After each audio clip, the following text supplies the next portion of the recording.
Okay, so polyamory started for me when I was about 19 years old.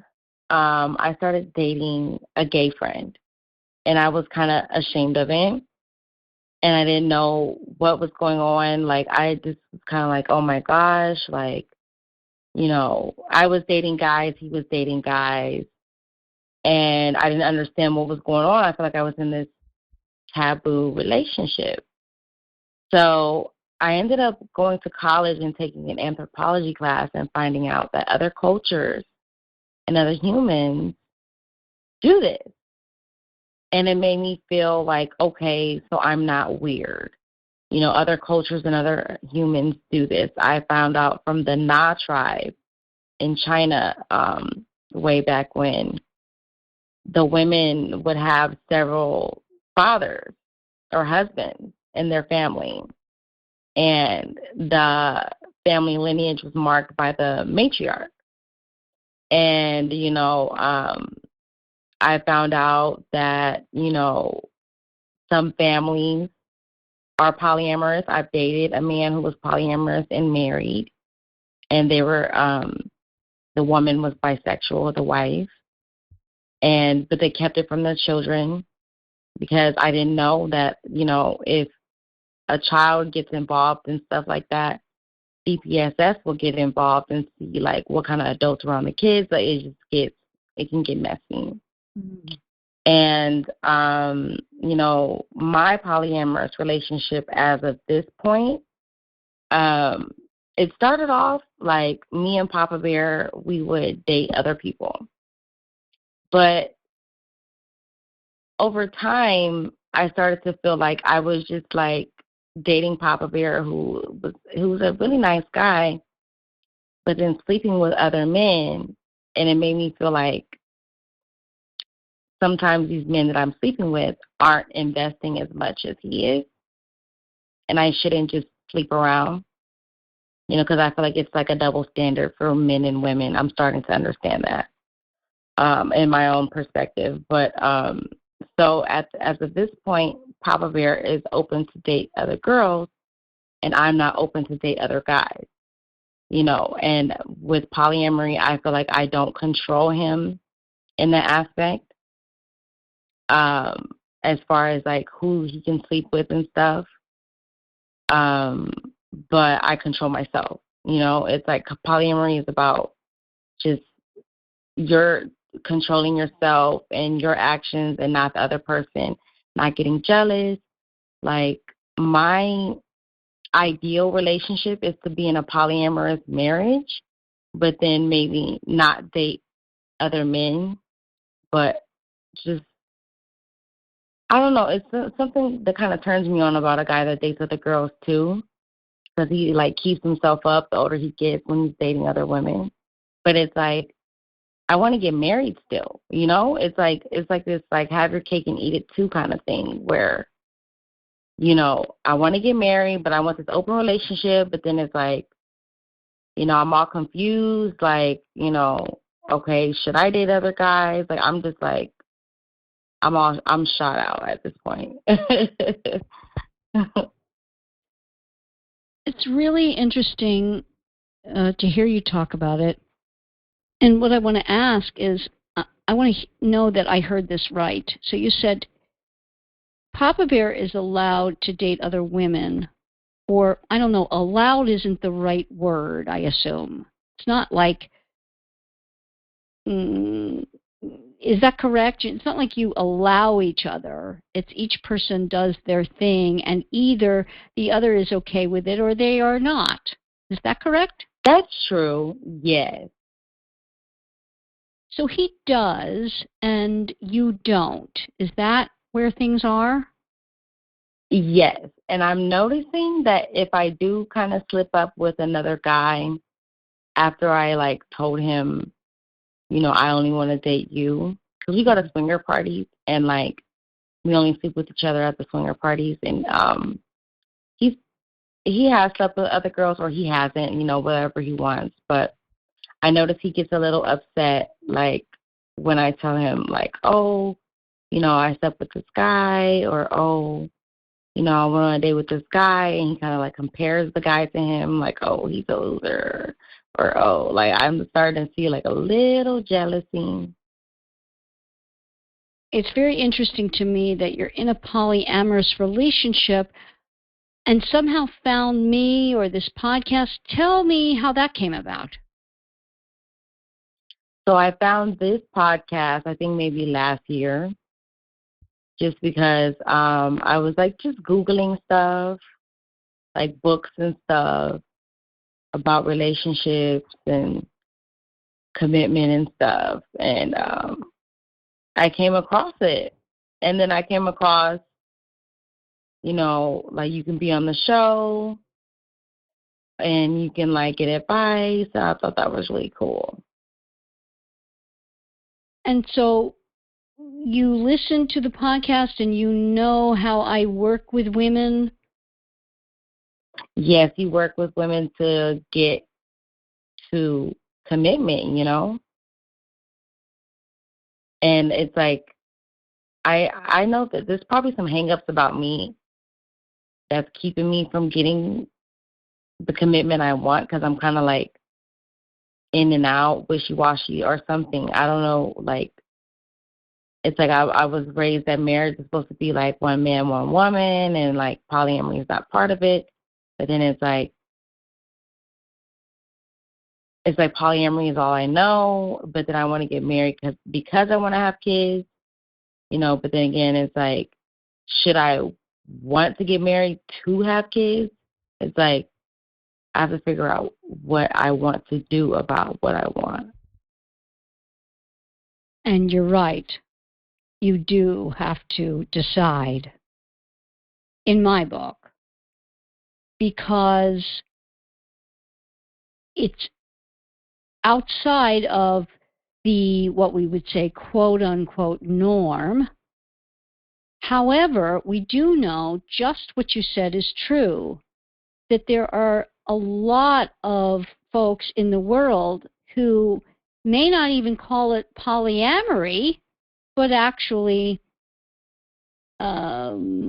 participate in a lifestyle that is in some ways polyamorous. For example, we think of Mormon folks and Muslim folks who, there are parts of the world, and the United States included, where, like, for example, everybody has seen or heard about the show Sister Wives.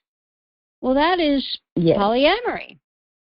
Now, in Mormonism, and certainly in Muslim cultures, whereby in some parts of the world you are allowed, I think of places like Algeria, where you can, as a man, have 4 or 5 wives, whatever you can afford. But it doesn't work the other way around. In other words, the man can have the several or multiple wives, but the wives cannot. It seems to work in that fashion. I believe, I know why, in a better way than what we're trying to do as Americans, or in a non-religious way, to have polyamory. And I'll tell you why I think that.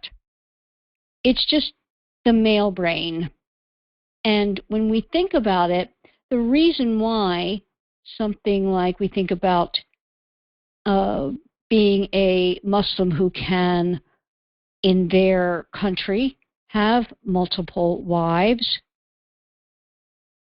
it's biological, in a sense. In other words, it comes from a very deep-rooted understanding of males, that in the biblical sense, males are meant to spread their seed, and that women, interestingly enough, in, say, like the Muslim culture, it is that women are to be revered and taken care of. And you don't marry a woman, you don't even hold her hand before you marry her. Now, that's in the strictest sense of the word, but there are millions of people who live like this in certain parts of the world, certain countries, and certainly in Muslim culture. So the men see it as a complete responsibility to be respectful of a woman's body, and you do not even so much as hold her hand until you are willing to marry her and have children with her. So it makes sense from a male perspective. It doesn't work for their brains the other way around. And while they can be taking on however many wives, they would never allow for a woman to do so. And it's not out of anything more than their inability to deal with it, meaning the male brain. And you've heard me talk about that a lot. Yes. Freud and the Madonna whore dichotomy with Freud. I mean, that's foundational in the male brain. And we can't change that any more than we would change the fact that we bond to someone through time and sex. So I want to ask you about this relationship with Papa Bear, who is, more than twice your age, right? Yes, he's 29 years older than me. Okay. So how that, you said you met at a swingers club, and what is he willing to do if you did love him and want to be with him? I'm not quite clear where you are with that relationship. Honestly, he's just willing to just keep being my friend or, helping me, like, grow in, like, my job or, like, just giving me good advice or just treating me like, like he's thoughtful. But I don't think he will marry me. I don't think he would, like, he doesn't want to marry because I think he's traumatized. And what are you getting out of this relationship? If I were to just ask you, tell me what you're getting out of this relationship. Why are you in it? I'm in it because he's adorable. And he treats me like a little princess. Like, he's so thoughtful, like, and then I go with him to, like, Vegas, or, like, we're going to Miami, and he's built my resume. He's bought me a computer, a printer, paper. Like, he's taught me how to save my money. He's telling me stuff like money doesn't go bad. He wants me to be independent. Like, he helped me. Like, he just motivates me to, like I didn't have a job at one point. He's like, get a job. Like, do, like, it's okay. You can do it. Like, he believes in me. He says things to me that my family doesn't say to me. I see. Mm-hmm. So there's a fatherly type of feel to it. Okay, that might be what it is.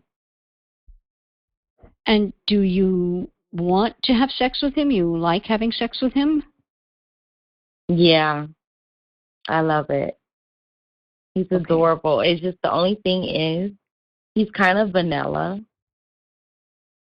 He's kind of vanilla. There's certain things that are too perverse for him, or, like, BDSM, or, like, little things, like when we first met, I found out I can't bite him. Like, just certain things, but it's like it's good, it's fun, like, but it's not. Sometimes when I do step out of the relationship, it's because I want more perverse things from, like, a man that he doesn't do.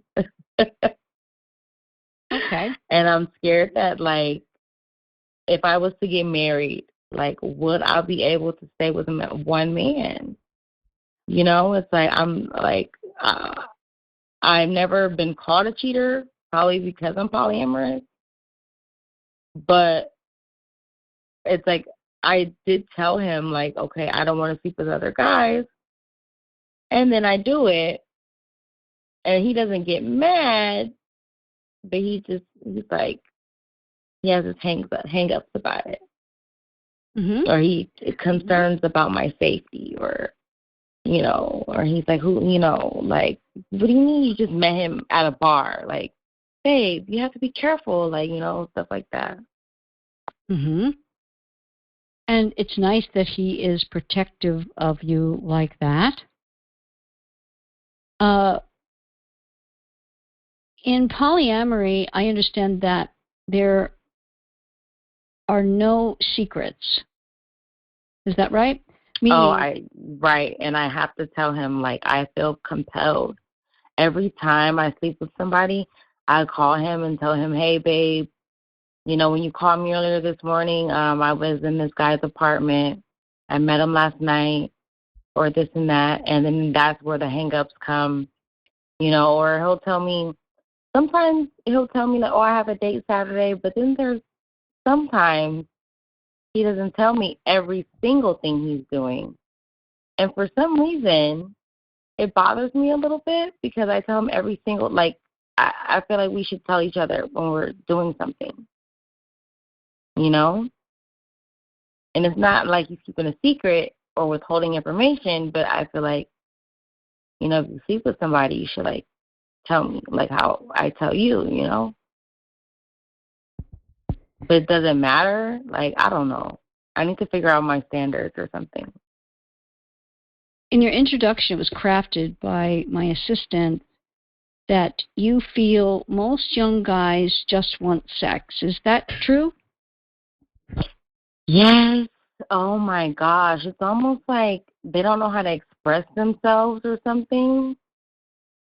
I've run into young guys who are on a good path, have a good head on their shoulders, have a good job, believe in God, and, gentle and patient, and I'm sorry, not patient, but just gentle, like, but it's like, they'd be like, oh, like, you wanna go back to my place? Oh, why not? Oh, like, baby, like, and, they put their hand on your thigh and they want to kiss you. It's like, dang, like, I thought you had it all together. And it's like, you don't know how to, like, just calm down, just chill. Like, and I feel like if a woman wants to sleep with you, she already figured it out when she laid eyes on you. So if that's not the case until I figure it out, just chill out. But that's not a normal stance for a man. That's not going to happen. Oh, my God. What, oh, my God? Oh, because my uncle said the same thing, but I'm like, I don't know. Like, I like it when they're more reserved and I bring it up or something. But I don't like when they're, like, pushy, because it makes me think that's all you want. And if that's all you want, just let me know so I can say yes or no. But, like, don't be all, like, want to take me out and be all, like, I don't know. It's like, I don't know how to mesh the two. It's either you're a player or you're not.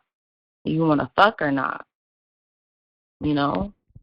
But you see, what's happening is you are coming at them with male energy, so to speak.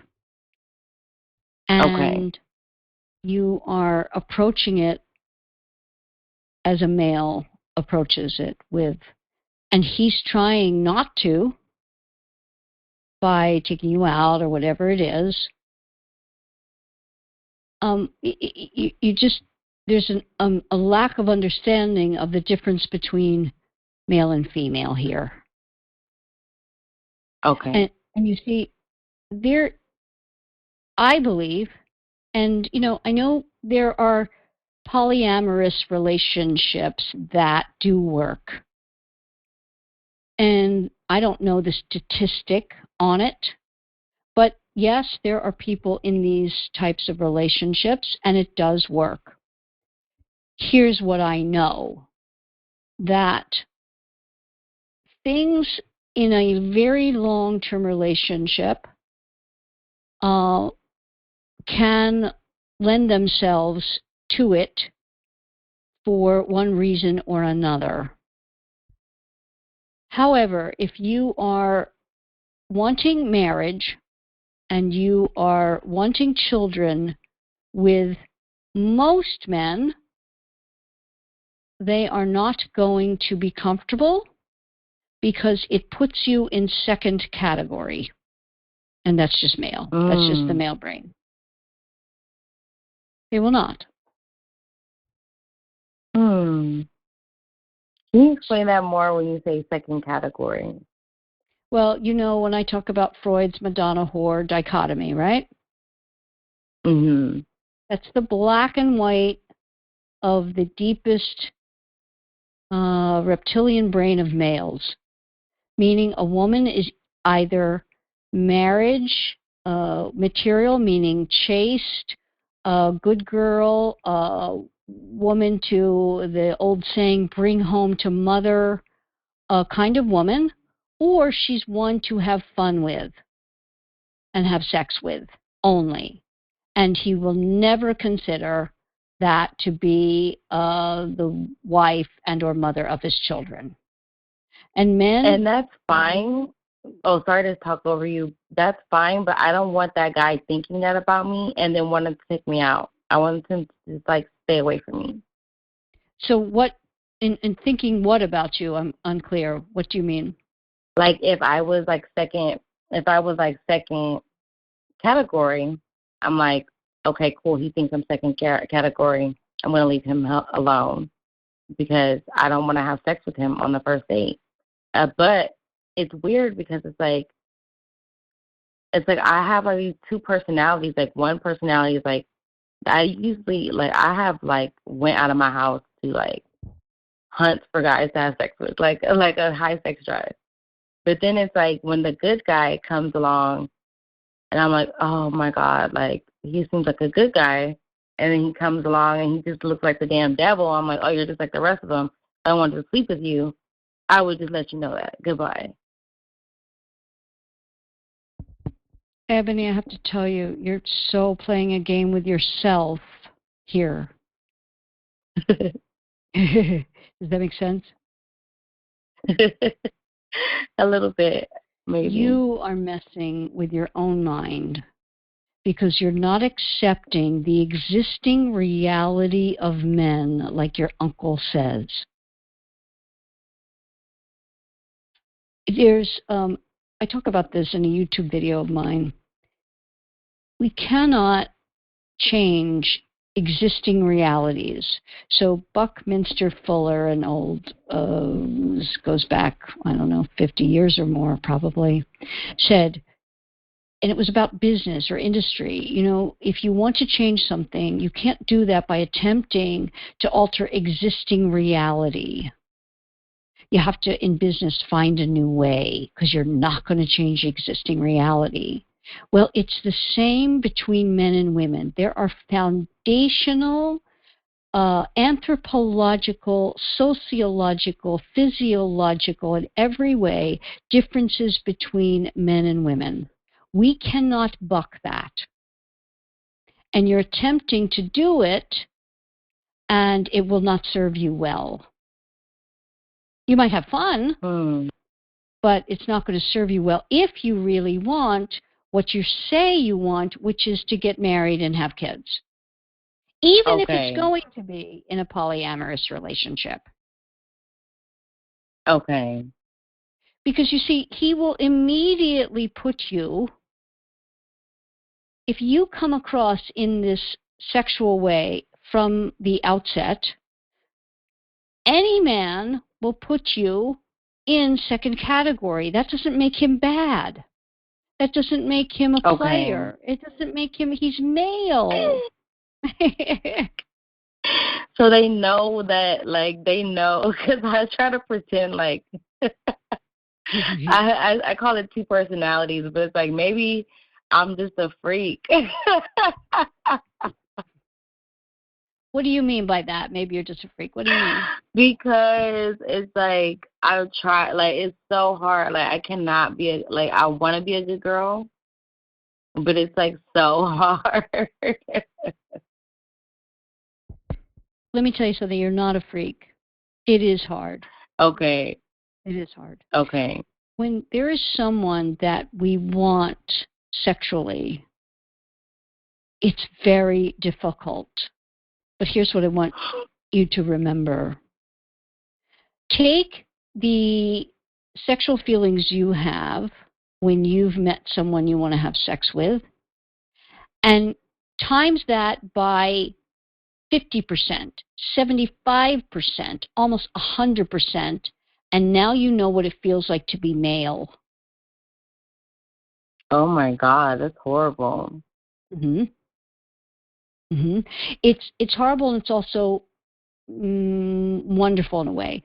You know, if you know anything about me, I've been a New York City gal most all of my adult life, and every man I know there says the summer in New York City is so difficult. You know why?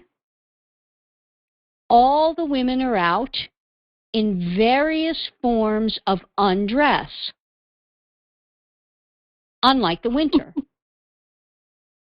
And it's exceedingly distracting for them because they are born to spread their seed, meaning that if you lined up 100 women, you know, in a certain age range that that man would be interested in, and normally that's, depending on the woman, 18 to 80, he would want to have sex with likely 99 of them. Something about one, something about the other. It's the puppy principle at work. We generally don't feel that way about men. Now, again, we're all on a scale. There are some women that it may be only 1 out of the 100 men. There are other women that it would be 50 out of the 100. There are still yet other women that they might be higher on the scale. But generally, we are very different, and men are not all puppies to us. We don't want to pet them all. Big, small, short, tall, thin, not thin, white, black, red, green. We don't.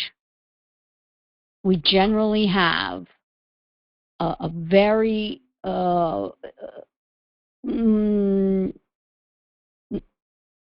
thin margin. It's not wide at all of what we are interested in sexually. But it is incumbent upon us, and that's what this podcast is about, that's what all of my work is about, in terms of getting women what will really be fulfilling for their lifetime. Because again, you can have as much fun as you want, but and I love that you're doing this because of it, if you want children and you want to be partnered to do that, your best time to be thinking about it is right now, Ebony. You're 28 years old. Fantastic that you are.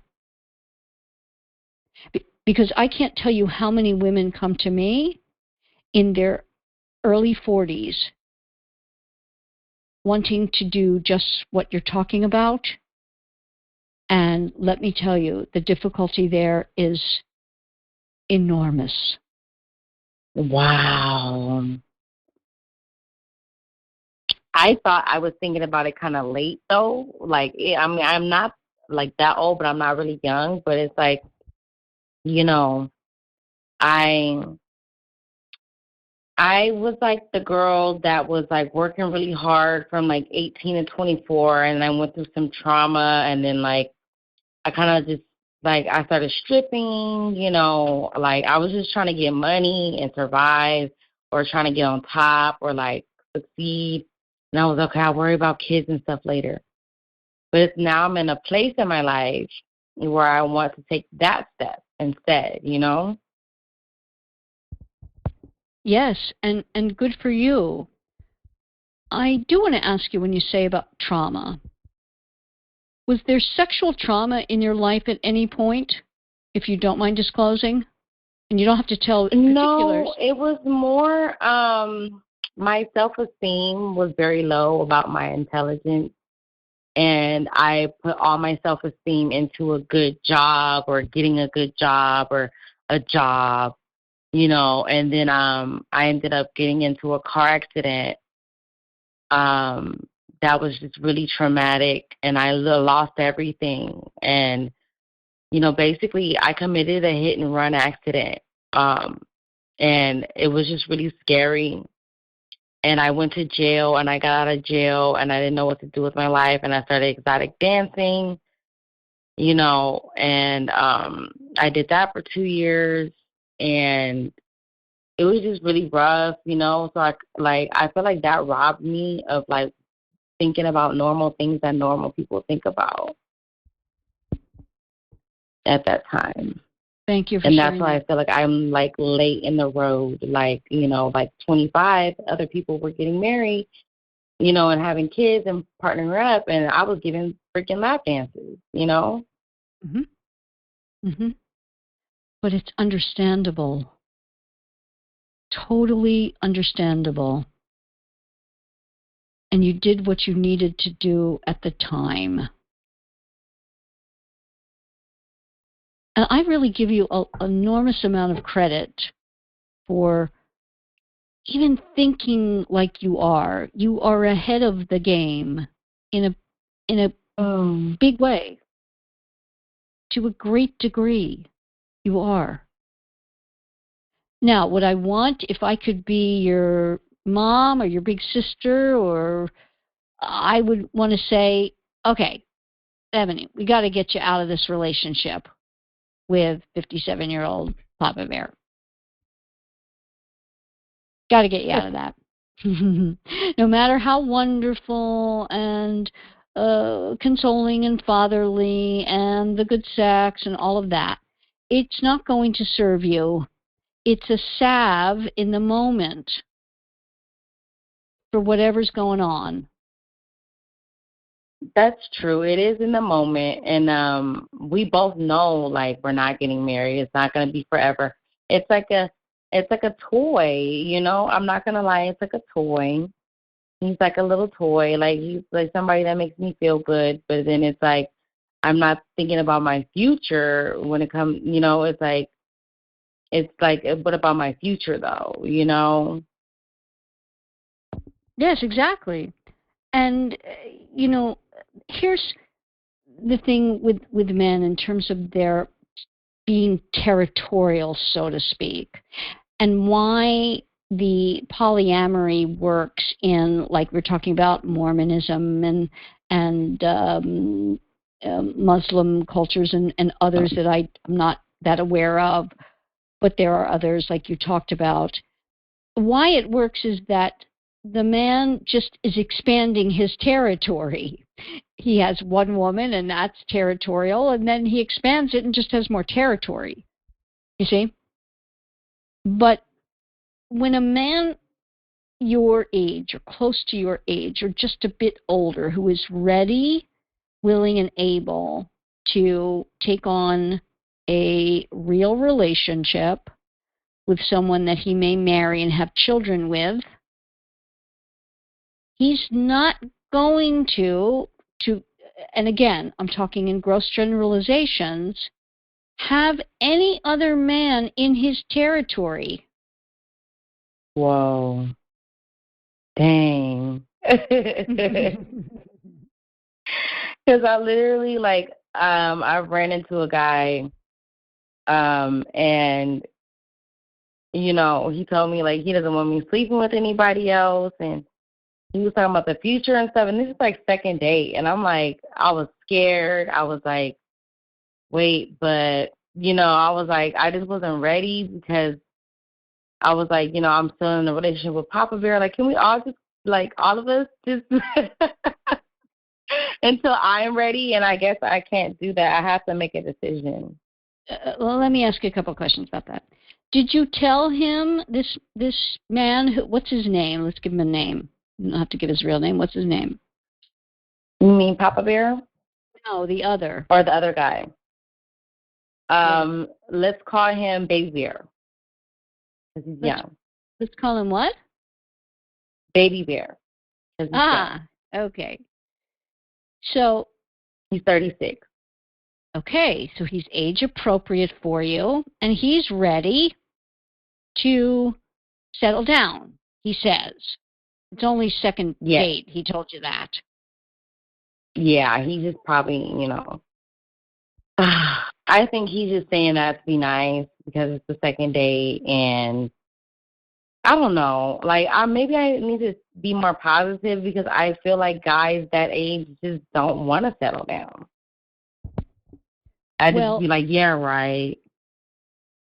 But Ebony, they're not going to want to settle down with you if you fall into second category from the outset. Meaning, when you say second date, on the first date, did you have sex? Yeah, so I'm like, and then the second date we had sex, and it's like, what changed from like first date to second date that made you want to be all lovey-dovey? I'm like, yeah, right, bro. Like, get out of here. So now I'm like, I'm reserved, and it's making him look open, and it's making me look closed. But I'm like, I should be closed, like, right? Well, and then he's like, oh well, I don't want you having sex with other people if I'm going to be having sex with you, and Yeah, and I was thinking to myself, I have to tell you, Ebony, that's a normal guy. Of course he doesn't if he likes you. And what's amazing to me is that he is telling you something after he had sex with you on the first date. He's not putting you in second category. Pretty amazing. I thought he was probably secretly is, and lying. So I was like, whatever, like, bye, bro. Like, so I kind of I'm pushing him away. Yeah, you are. He could be. But you see, here's what I believe. I've lived it. I've worked with women for all the years that I have. When we lead with the sexual part, yes, we do want it, but it's underneath, way, way underneath, it is fear that if I don't do this, I don't lead with my sexuality, I don't come through, he's gone.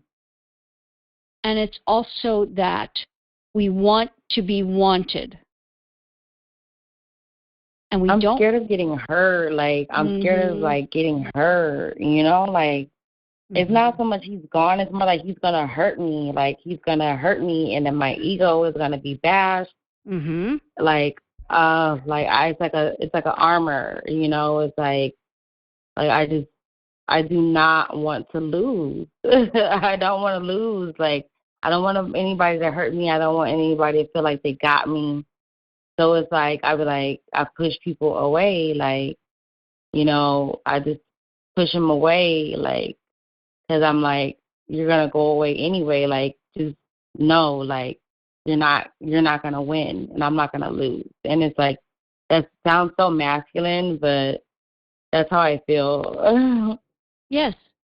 I think you're right on the money. It is how you feel. So until you change the behavior, despite how you feel, you likely won't be winning.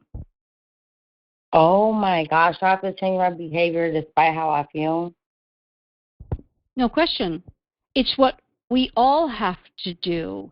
If women could just go on their feelings and behave out of their feelings and win with men, people like me would not be in business. There would be no need for it. So the only shot we have, no matter what, is that we must guide men to what is going to work for us. And yes, every woman fears getting hurt, but you're trying to head off that hurt at the past, but in a way that doesn't serve you. Um. Does that make sense? Yeah. It's almost like you said, it's that male energy of, I'm going to get you before you get me. Yeah. Like, you can't break me. Mm-hmm. Mm-hmm. Totally. And it just is, it will not, in the end, I don't believe, because I hear somebody that wants to be loved, deserves to be loved. Yes, you're going to have to find someone that has a certain level in terms of their sexual desires and wants. And like, for example, doesn't sound like you're a real, even though it's fun and he's cute, like you said, even with Papa Bear, it's not the sexual relationship of your dreams. It's not going to be fulfilling. It's not. Right? If you just had to be with him. Yeah, I would cheat on him by accident. Okay. But in the same way, men make a decision when they take a wife. And I want you to think of it all as the puppy principle. Everything we need to know about it is the puppy principle. Here's how it works for men vis-a-vis us with puppies. The fact is that we love them all. Big, small, short, tall, thin, not thin, black, white, red. We love them all. And if we could, we would at any time be around any amount of puppies and take the licks they want to give us, and we want to pet them, and it just gives us a wonderful feeling to be around them. We have to be in a place in our lives in order to take on the responsibility pet ownership is. And then we make a decision, okay? Then we make a decision. And that decision is, okay, I'm going to commit to this one. Now, unlike with puppies, you don't have to never pet another one, right? Like right. with real puppies. Right. But you make a decision to that's your one, and then you're going to take care of it, honor it, protect it, be responsible not only for it but to it, the time it needs, etc., etc. And we must guide men to do that and make that kind of decision. Otherwise, they're going to run amok with all of us as the cute puppies we are for them. Mm-hmm. And, you know, maybe you will find someone that once you are married for a while and he completely trusts beyond an nth degree, and you do it together. I see this kind of, and it may not even be called polyamory in this way. I don't know. But many long-term married couples swap, go to clubs and swap, etc. But that they do it under a contract of there is no possible chance of a relationship developing with that other person. And it may be even done in front of the other. And you know why I believe that to work in some cases and why that is? Because there's a commitment there. It's widely known that it isn't typically, when someone cheats in a marriage, it isn't typically the sex whereby the other person cannot forgive them. It's the lying Mm. It's the breaking the bond of trust. That's what it is. And when two consenting adults in a bonded relationship absolutely know that they can trust the other within the boundaries of the contract they have made together, it can actually be part of their relationship, part of their fantasy life, part of their discussions, part of their whatever, and they do it together. It can work for both. Mm-hmm. I don't believe, and I think statistics bear this out, that anything less works in the long run. Okay. Anything less than that. Right, meaning that, you know, okay, we can be married and I won't know who you might be meeting or going out with, or I have to mistrust what you're saying, or it just, it doesn't work. Right. The reason, like the polyamory, so to speak, it's so interesting. If you haven't ever watched it, you can. It's like right in front of you, easily accessible, like the Sister Wives show. Mm-hmm. And that is, you see in the discussions, the man has a particular amount of wives, and all the wives have to come together to decide to allow if there's going to be another wife to come into the fold. And he's completely open about it. They all get along themselves. They're all aware of the other. There is not 1 ounce of mistrust or lying. Right. Mm-hmm. Well, women with their brains, with a female brain, and I talk about this in my book, with the fattier corpus callosum that sits atop our brain and helps our two hemispheres speak together, just by virtue of being a female, we can attend to that and those things in terms of, like I'm talking about sister wives, those types of polyamorous relationships in a way that a man could never. In other words, you do not see the reverse. You do not see anywhere in the world where there will be a woman in our existing world. I don't know if it existed in the past, where there is one woman who has 5 or 6 men as husbands, and this is the reverse. It just doesn't exist because it doesn't work. It goes against existing reality.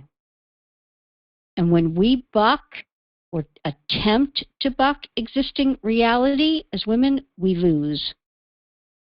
Wow. That's deep because I've tried to like get men to do that.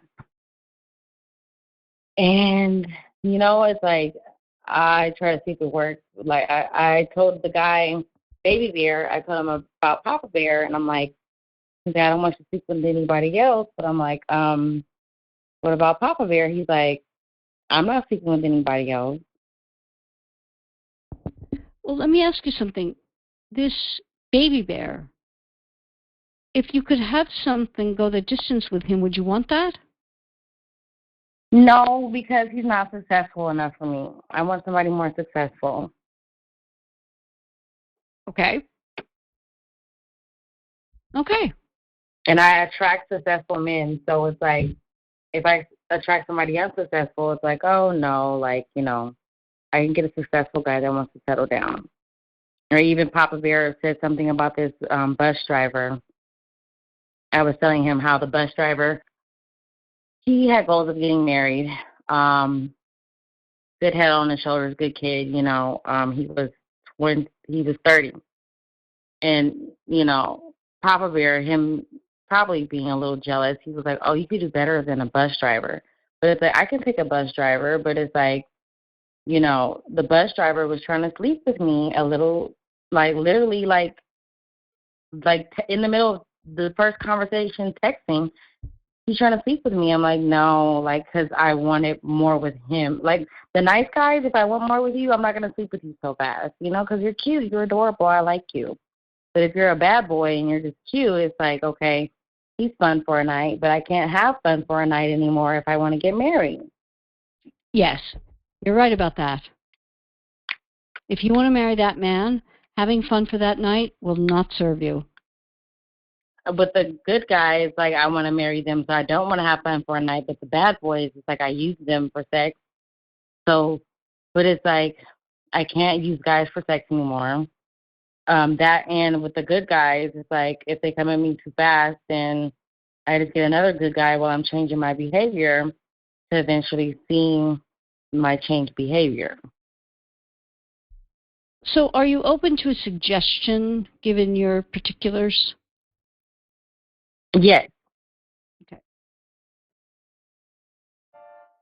I'm going to give you that in a moment.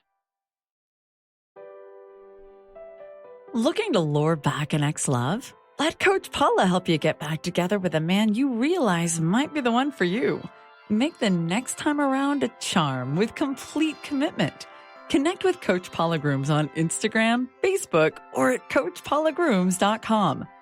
Okay, we're talking to 28-year-old Ebony, who just outlined for us, and we really went into this polyamory lifestyle and her relationship with 57-year-old Papa Bear.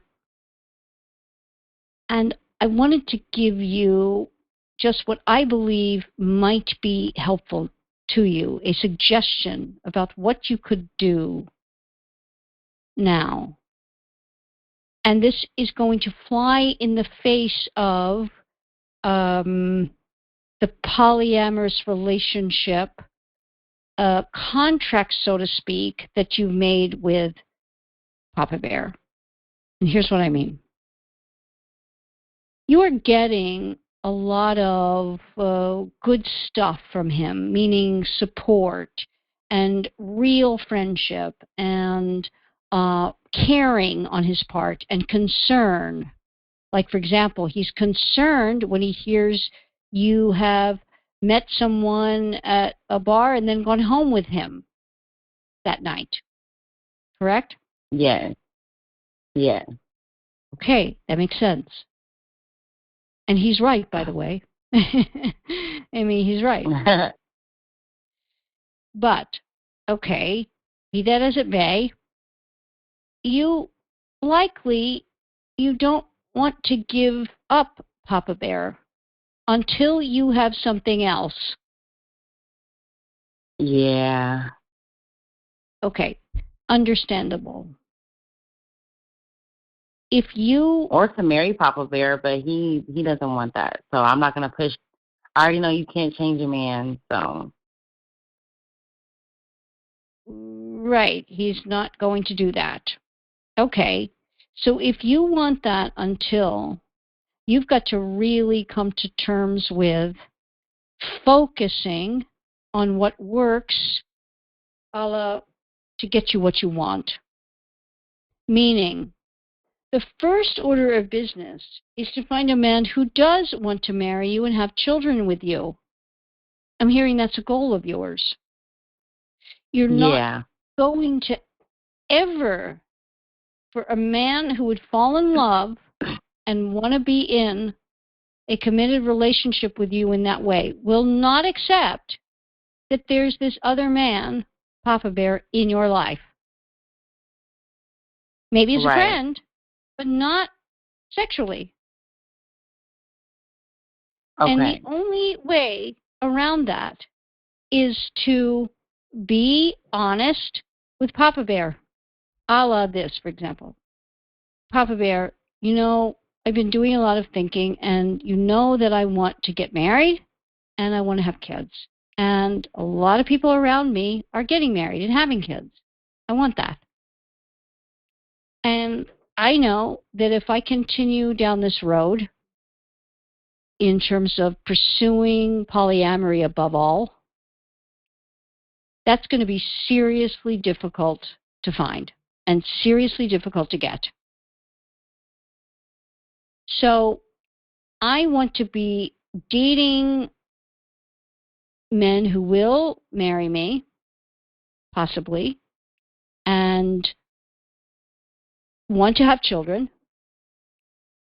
And I cannot, when I'm dating them, be talking about our relationship.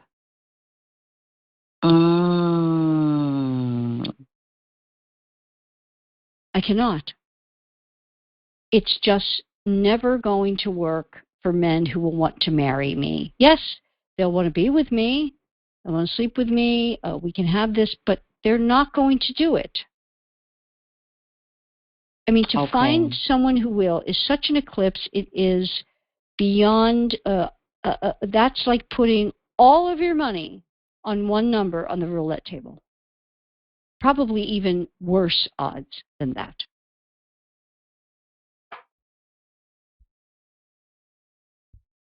So, right. If he says, well, I want to know, I can't do that, here's what you say. If you can do it, and you can be honest with it. I love being with you, and I want to continue being with you until such time as there really is somebody that I would get to a point with him whereby I would have sex with him.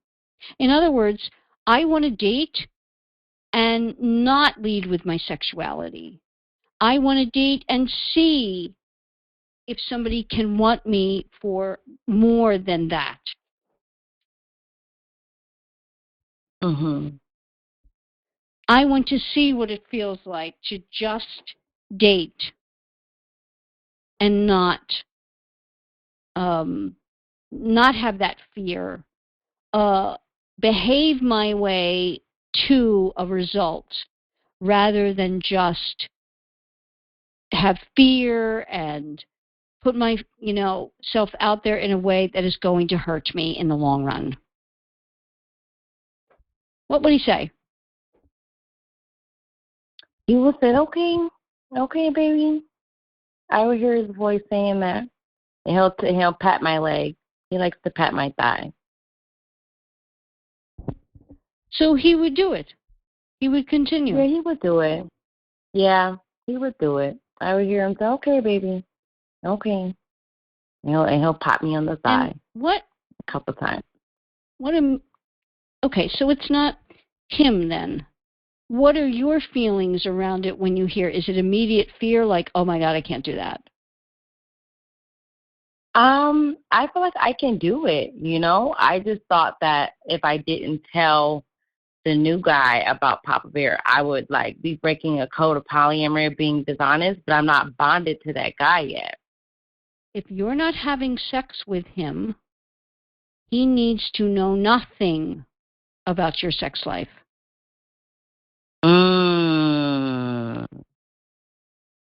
In other words, you're going to start to date someone.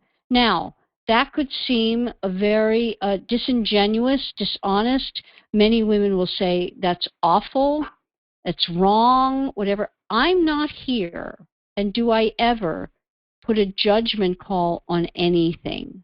What I am here with this podcast and the work that I do is to first do no harm, so to speak, and have the woman getting what it is that she ultimately desires and deserves, and again, not hurting a man in the meantime.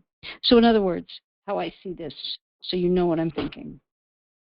So Papa Bear pats your leg and says, okay, I can do that. And you have to kind of close the contract and get it signed. You say, really? I mean, you're going to be okay with me. I'm not going to have sex with these men. I want to date them in a fashion that could possibly lead to my marrying and being in a committed relationship with them, possibly marrying and having kids. You're okay with that. What would he say? He would say, okay, because we have that talk, I asked him, I said, if, I want you to be part of approving him my husband. And he said, well, I hope I meet him before he marries you. Okay. He just wants the best for me, and I think Papa Bear just wants a companion, and he wants the best for me, But he doesn't like to hear that I slept with some guy at a bar. Excellent.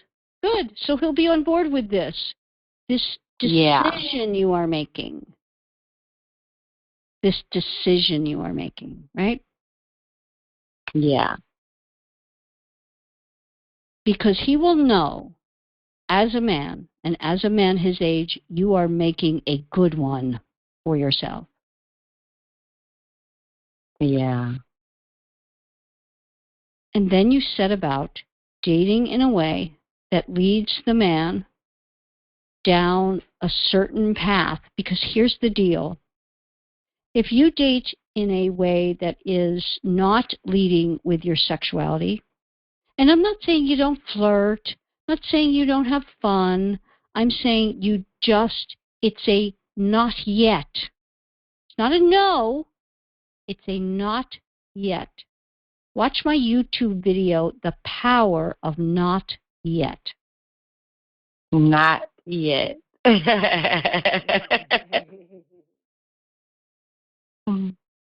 And you then systematically, if you find someone who is showing you he's a bona fide buyer or a prospective buyer and you really like him, it's going to feel very odd to you, but you've got to behave your way out of this. If I need to meet somebody, how long am I saying not yet? Till the time is right, or till I get married? It's in the middle, okay? It's allowing the man to get into his deepest feelings for you. And that is done by the power of not yet. Because, very simply, in order for him to love, he needs to wonder. If he's not wondering, he's not actively loving. That will go the distance in any way, shape, or form. Okay. Mm-hmm. So I have to make him wonder. Yes. And this is going to take everything you've got in you intellectually to override what has been a pattern and become a pattern and a way of behaving. You're so ahead of the game here that you recognize these things and are challenging yourself. That's fantastic. Thank you. Mm-hmm. Yeah.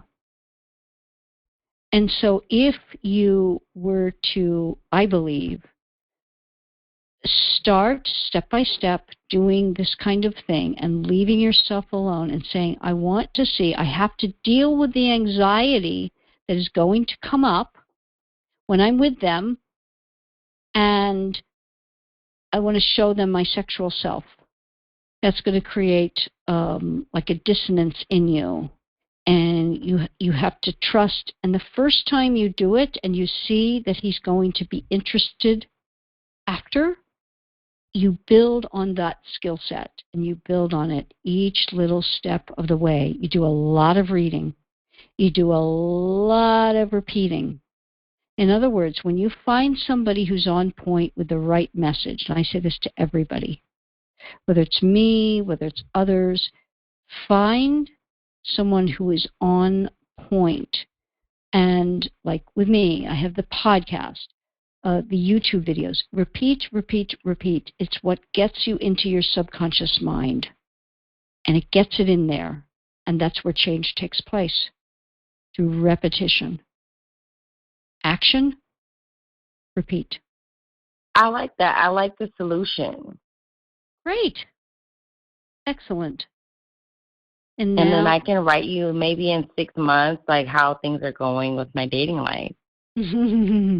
Absolutely. Because I run into a lot of guys, I run into a lot of guys. So 6 months from now, if I keep doing the right behavior, things can change. Absolutely. No question. When are you 29? I'll be 29 in January 2nd. Okay. So in about 6-7 months, and that's the year heading towards your 30th year. Really future yourself. When do I want to be married? When do I want to start a family? You know, and you do have time, but you want to make the most of that time, and you want to be in great tip-top shape for when that right man does come along. Yeah. Because I want to have my baby around like 32, 33. Like 33. Okay, excellent. I could be married for a little while. Mm-hmm. But I was kind of thinking like getting married and just popping a baby out, you know? I don't think you have to think about that now. You have to really hone in on what can get you the relationship you desire in order to have the baby. And for some women, you know, it's very unique to each woman, but you want to hone in on that for yourself and then vet the men that you meet against that desire. So I thank you for doing this today. I hope it was helpful. It was. It really was. I'm going to talk to Papa Bear. I know how it's going to go because we had our little talk, you know? And I'm going to understand that I'm not going to be leading with sexuality. So we don't even have to be talking about my sex life, you know? Because then if I talk about my sex life, then they're going to probe into it more to get into my sex life, you know? So that's going to be on the back burner. And It's not yet. Yes. Watch that, The Power of Not Yet. And I have a lot on my videos about being vague, how being vague is your friend. A man asks that when you're first meeting him, it's none of his business. So if somebody's like, oh, are you a freak? I'm like, why are you asking me that? Or I don't have to be mean. I just like, I don't know. Anyway, what are you eating? When he says, are you a freak? That's what he's asking? Yeah, because I have people ask me that and I get so mad. Or, you know, I don't know. It's like I don't have to be mean to them, you know. It's like if I want something from them and they're not acting a certain way, I get kind of like mean. So I just have to understand they're just being a man and just be vague and not yet when I really like them. And no more sleeping with hot guys at the bar. And can I give you a suggestion when he says, you know, if you have a lot of men coming up to you and saying, are you a freak? Different men say that in different ways. Kind of like if a man asks you anything, like he's asking your age or something you don't want to disclose or, you know, whatever it is. You just say, curious that you would ask that. A lady never tells. Okay, that's cute. It doesn't sound mean. It doesn't sound bitchy. It'll stop him short. And you could say it with a little twinkle in your eye. Yeah. But that's it. And he doesn't get more. He doesn't deserve to get more. To get more, he has to show you more. Okay? Right. So thank you, Ebony, for doing this. And yes, let's catch up and find out what happens with you. That'll be okay. I'll write you on my birthday. Okay, very good. Certainly a different topic for us today, and I found it really interesting. And you might be thinking, "Oh my gosh, this is so off topic." But the point is that everyone is on their own journey. And I respect everyone's journey, no matter where they are when they come to me. And it is not my position to ever make a judgment call on it.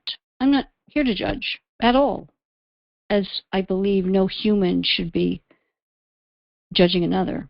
And while polyamory or a certain lifestyle or a certain sexuality or certain anything may not be right for you, it doesn't mean it's not utilitarian or working for someone or whatever. And I truly mean what I said to Ebony, that I honor her for at her station and being 28 and having lived this particular lifestyle, and she's had some hardship for sure and setbacks.